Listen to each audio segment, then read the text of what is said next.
Hey, what's up, everybody? True Boxing here. Thank you for coming back to Get Hit with the Truth. So today we are continuing the my True Boxing annual top 10s, as we are going to look at the fighters that are on the bubble in the 135-pound lightweight division. So, and before we get into that, if you could smash the like button, leave a comment, or subscribe to the channel, I really do appreciate any and all support that I can get as I continue to build my channel here.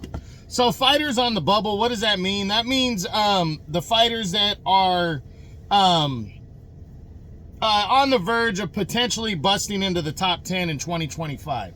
So it's not a guarantee that they will, it's just a projection based on either big name recognition or being in the top 5 of any of the 4 ranking governing bodies. Now, and it could be a combination of both. But they're the guys that didn't quite crack the top 10 to make it for heading into 2025, but they could bust into the top 10 and be there at the end of the year. So let's get started. The first guy we're going to look at is Sam Noakes. Noakes is the WBO's number 3 ranked contender, 16-0 with 14 knockouts right now.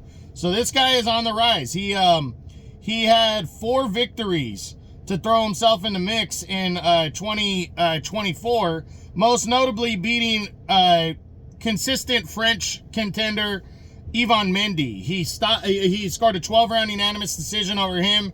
He also got a unanimous decision over veteran French contender Ryan Walsh. So a good year for him. Threw himself in the mix. I know there were talks about him potentially fighting Dennis Berianchek, but it didn't pan out. But Noakes, in my opinion, could definitely get an opportunity at something this year because he's ranked number 3 in the WBO. Keyshawn Davis is cashing in the WBO mandatory shot against Dennis Berianchek in his next fight. And then after that, Raymond Murataya is the highest rated contender at number 2. But Murataya is also the WBC number 1 right now. Not sure if he's going to get anything at that, but he's also highly rated in the IBF. And honestly, could end up getting a crack at a final eliminator or Vasily Lomachenko if Loma decides to come back, or he could fight for the vacant IBF title, Murataya. So I really think Noakes is going to get a final eliminator this year, either against Murataya or against Zaur Abdullayev, or potentially the winner of Angel Fierro and Isaac Cruz. So I think Sam Noakes is in a good position, and we're going to see what this guy is made of.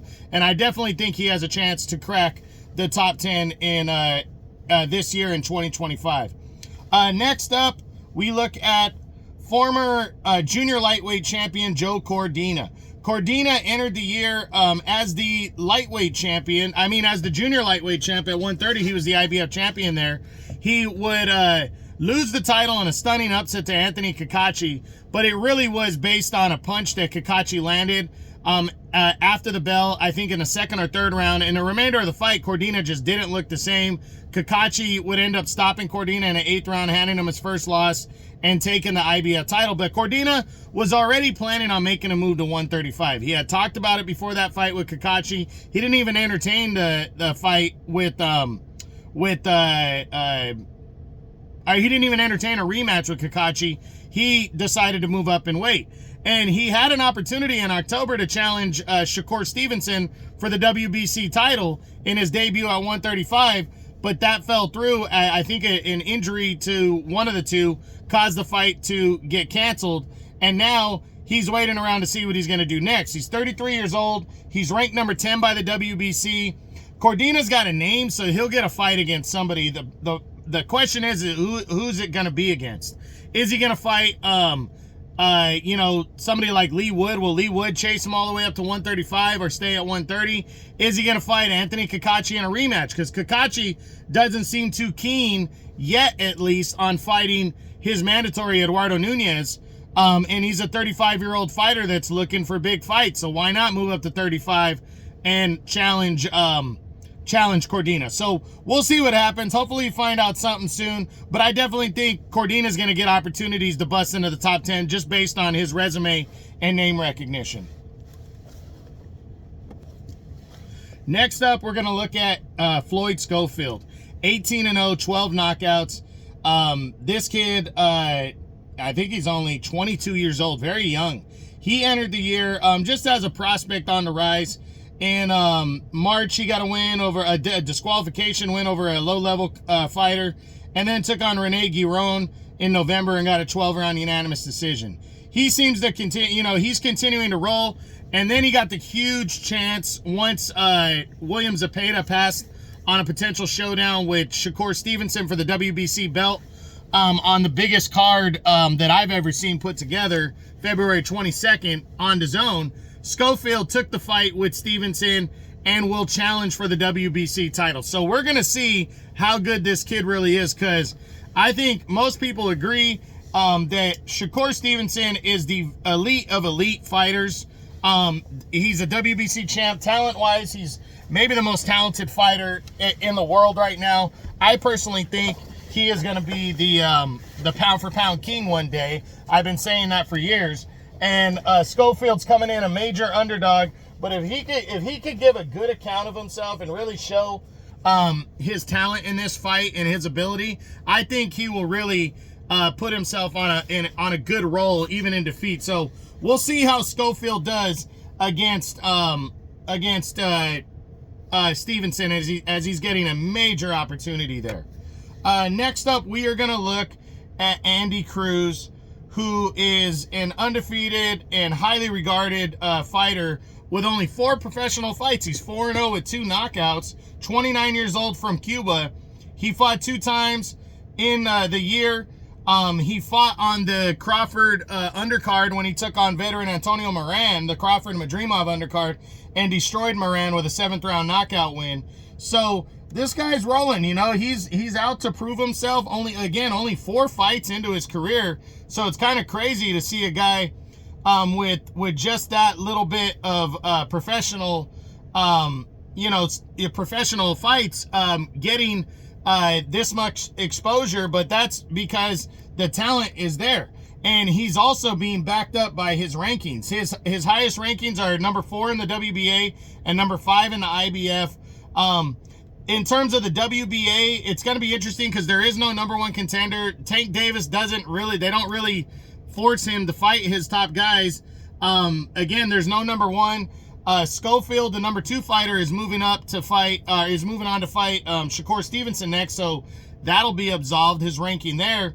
And then Edwin De Los Santos and Andy Cruz are next. So would the IBF order him and De Los Santos? I mean, the WBA would De Los Santos even want that fight? Because Cruz is such a highly touted prospect. And then Maxie Hughes is after that, which I think the WBA might give to Andy Cruz. So we got to wait and see. And then in the IBF, he's kind of in the same boat. There's no number 1 contender.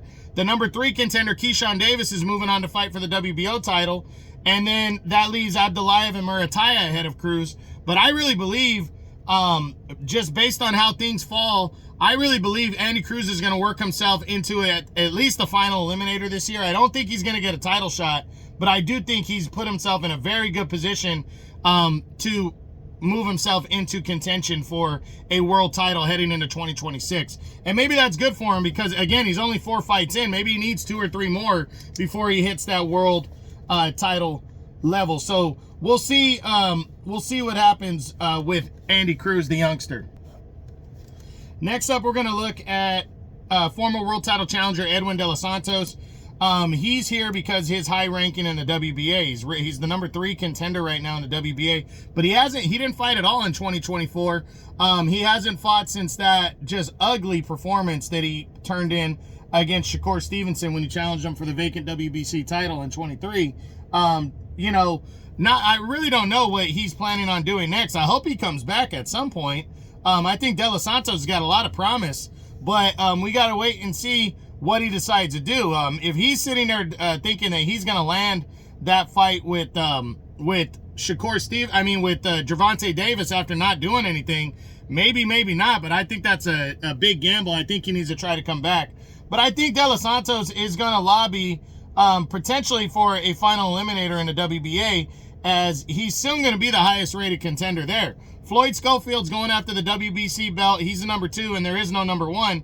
De Los Santos is number 3, but the much feared Andy Cruz is sitting there at number 4. So will De Los Santos fight Andy Cruz in a final eliminator to determine the top dog the number one contender. We'll see. I'm very interested in seeing what De Los Santos decides to do in 2025, following an inactive 2024. Next is former, or his contender. I don't know if Maxie Hughes is a former world title challenger, but it is Maxie Hughes. Maxie Hughes came back in a good way in 2024 after just suffering an absolute beatdown against William Zepeda and a controversial loss the previous year to George Kambosos. He got destroyed against William Zepeda in March of 24, but bounced back nicely with 2 wins, most notably handing Gary Coley, who was previously undefeated, the first loss of his career on December 14th. So Maxie Hughes at 28-7 in his career, 28-7-2, 34 years old. The veteran is still a player as he's moved himself into the WBA's number 5 position. Now, what does that mean? Will he get an opportunity to fight in an eliminator? I don't know. I honestly don't know if Edwin De Los Santos is going to fight Andy Cruz to become in a final eliminator. So we might see Andy Cruz take on Maxie Hughes. So Maxie Hughes, he might not do very much, but this year, but he might get an opportunity to at least compete in a final eliminator again. And then, you know, he just pulled off an upset. You know, I think Maxie Hughes is still a viable contender, and we'll see what he can pull off. The last 2 guys are fighting each other on, I think it's on the February 1st card on the Benavidez Morrell undercard. Isaac Cruz and Angel Fierro. Now, I don't know if these 2 guys are fighting at lightweight, but it looks like they could be, as they're both being ranked highly. Angel Fierro's number 5 in the WBO, and he's number 6 in the WBC, where Isaac Cruz is number 3 in the WBC right now. So are these guys fighting in an essential WBC eliminator to move up the rankings? They could be if the fight takes place at lightweight.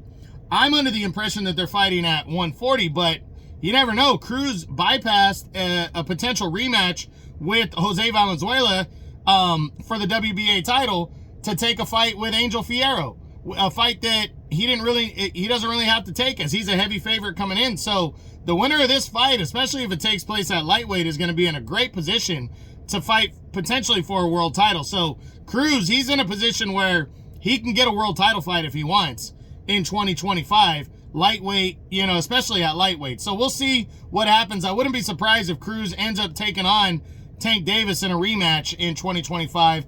And Angel Fierro just having the opportunity to pull off the upset here. Him and Cruz is going to be a really good toe-to-toe battle. So we'll see. So that's it. That's what I got. That is my True Boxing annual top 10s continuing, as this is on the 135-pound lightweight division. The fighters that are on the bubble that potentially have a chance to break into the top 10 in 2025. So we'll see what happens, but that's it. That's what I got. I hope you enjoyed the video. If you did, smash the like button, leave a comment, or subscribe to the channel. I appreciate any and all support. This is True Boxing, and you've been hit with the truth.